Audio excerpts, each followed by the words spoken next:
Hey, what's going on, Reef Keepers? Welcome back to the channel, and in today's video I'm going to be building a return manifold for my 135-gallon system.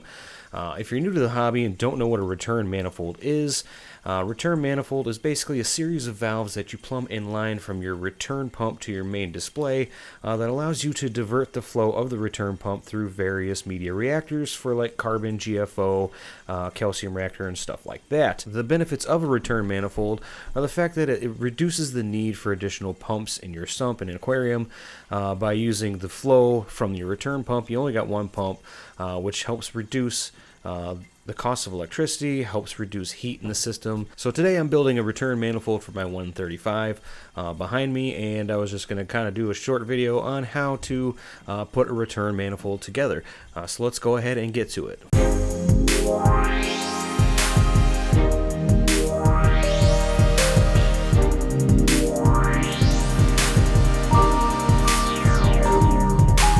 Laid out kind of here, you can kind of see some of them off screen, but we're going to go through this the tools you need and the pieces of plumbing you need in order to do a return manifold. Now first things first, you're going to need a valve which is going to divert the flow from your return line through your various media reactors. You want to use a ball valve, and don't go to Home Depot or Lowe's or Menards and buy the shitty ass white valves. Go and find yourself a nice Schedule 80 True Union valve. You can buy them online. Some local hardware stores do carry them. It's got a union on there, which makes it easy for the valve to be changed out if need be. These are Colonial valves that I buy at my local plumbing store. I think these ones are about 12 bucks a piece, so they're a little cheaper than some of the more expensive like Spears valves and stuff like that, but I've been using them for quite a while and I've never had any issues with them. One thing to note when you are putting this manifold together, that these valves are directional. There is a little arrow here that says the flow must go this way. Now depending on what kind of manifold you want to set up and what kind of reactors you want to run, you could use 1, 2, 3, 4, 10 of these in your manifold depending on how much space you have, but for this build I'm going to be using 3, so I have 3 of these Colonial ball valves that I picked up. You're also going to need a T for each valve, so what this is going to do is your return line is going to run through here, out through here, and then your valve's going to be on the bottom of the T, and you're going to need one of these for each valve that you're going to put in your system. Another thing you're going to need obviously is the pipe for your return line, so whether you're using 1 inch, you're using 1/2 inch, 3/4, I'm using 3/4 inch line, and I've already cut my pieces in to the size I need. These are 2.5 inch pieces, and the reason I cut them at 2.5 inches is because on the inside of this T-fitting, the pipe will go in 1 inch on each end, and then I allowed for a 1/2 inch gap in between each T, which is going to give me enough space in between each valve for this handle to rotate. Put them a little too close together, this handle will not be able to rotate and you will not be able to open and close your valve all the way.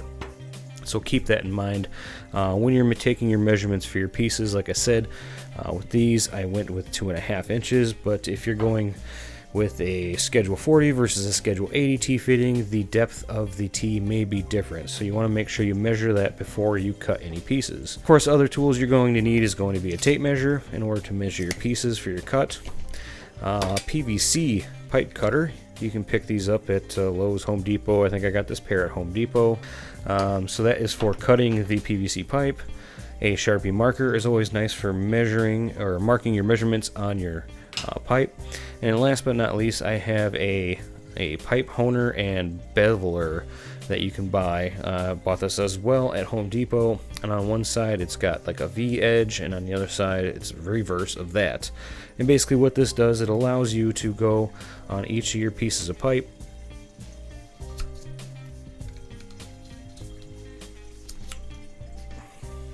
and you can put it on there, you rotate it like that, and what that's going to do is it's actually going to bevel the edge of the pipe. The reason you want to do that is because when you use cutters like these, what happens is as it squeezes through the pipe, the edge actually kind of flares out a little bit, and that can affect the way the pipe goes into the fitting and can actually cause leaks.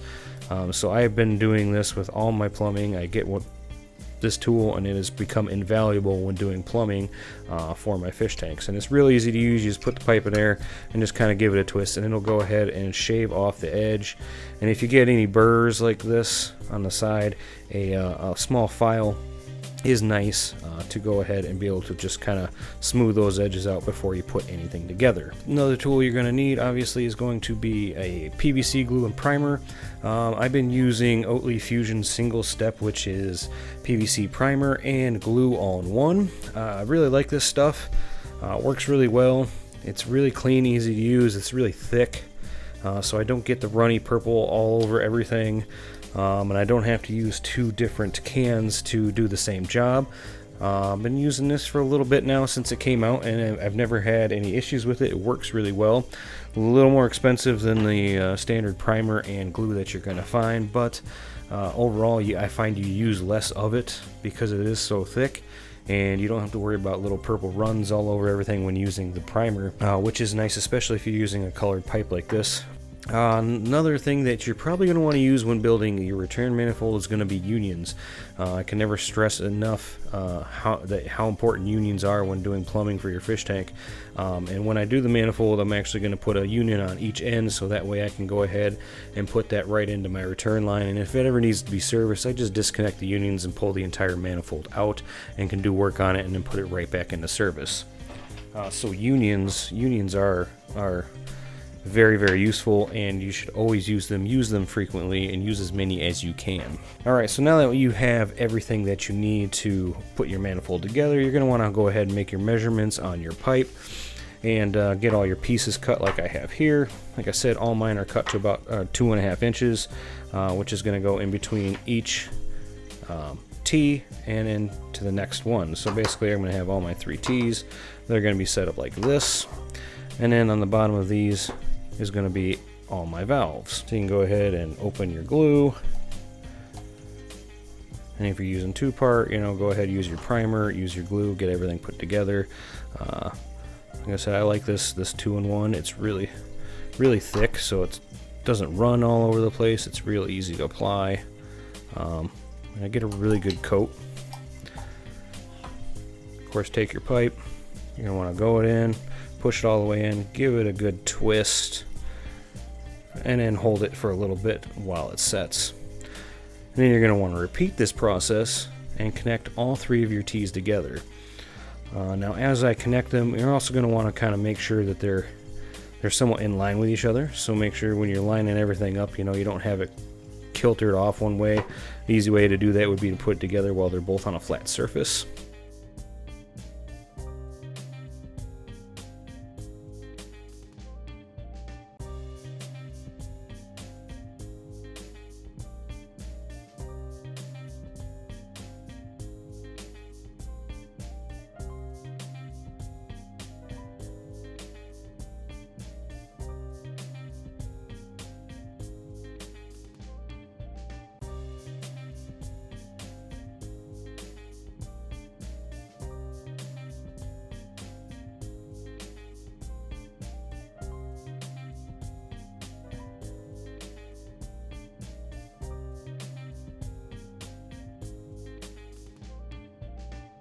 Alright, so there is the first part of our return manifold.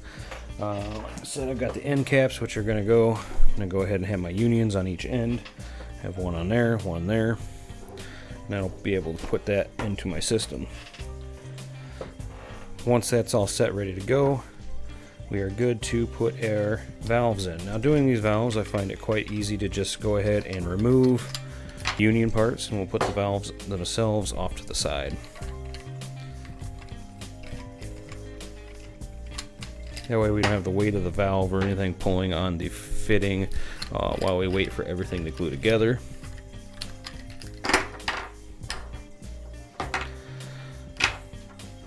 Alright, now that we got our union ends all separated, we can go ahead and we're going to get our pipes glued into the manifolds first.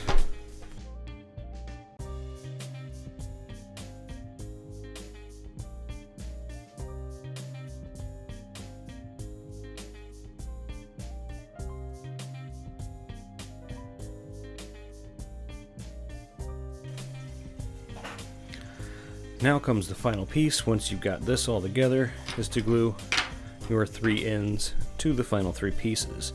When you glue these together, make sure that this is on this way.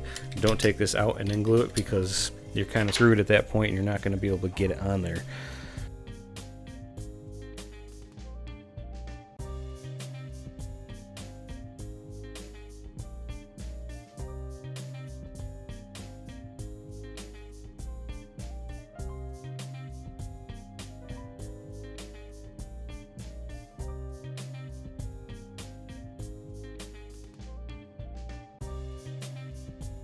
Alright, so now that you got that going, and then from here, basically, you're going to go ahead and thread your valves right onto your manifold.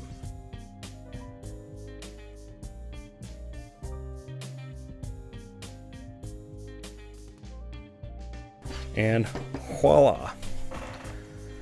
There you have it, a return manifold put together in about 10 minutes. Doesn't take very long, as you can see. There's your valves. That's how everything is put together. So with this, with the space in between, you know, I've got enough room to rotate and close all my valves, and they don't touch each other. So that's what I was kind of talking about, when you want to leave that space in between your T's, because if they're too close together, you won't be able to do that, and they kind of get in the way of each other. So there it is, return manifold built. So we'll just let this sit up for about 10-15 minutes. Everything will be, the glue will be nice and good and cured. Clean up any fingerprints, and we'll be good to go. And then from there, you can put your unions on each side.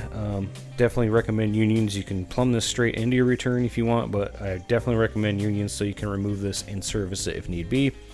And then on your other ends, basically what I do for any of my media reactors is I run an adapter in there to a threaded fitting into like a push to connect, which goes to my BRS reactors, or also goes to my UV sterilizer. So you can adapt this. The valves themselves come with a bunch of different fittings. They come with threaded and they come with slip fittings, so you can easily just unscrew these and switch these out as need be. So there you have it. There is the return manifold. Alright guys, so there you go. That is how you go build a return manifold for your saltwater system. Now of course, these manifolds are best designed into the planning stage of a new build. So when you're designing your plumbing, it's easy to go ahead and design that manifold into your return system. But if you already have a tank up and running and are thinking about adding a manifold to that system, it can be done, but it's a little more tricky. You have to be a little more precise about the size of it and where you're going to put it in line with your return system, with your existing plumbing. So you got a plan for cuts and stuff like that, and your tank has to be down for a little bit while you go ahead and put that system, that manifold in place. I did do it with the 65 gallon and ended up plumbing in a return manifold, but basically what I did with that one is I rerouted my entire return plumbing, and then basically all I had to do was turn it off and swap the plumbing, because I rerouted it a completely different way. But overall, if you're going to do a manifold, it's best to do it in the design phase of your new build. So hope this video has been informative, and I thank you very much for watching. If you're not already a subscriber, please feel free to join and subscribe so you can check out any videos as they come. I'm going to have an update on the 135 build behind me coming out very soon, because I'm getting close to the point of where I'm going to start doing the scape and actually get this thing filled with water and up and running. So be sure to keep an eye out for that. Anyways, again, thank you for watching, and we'll see you on the next video.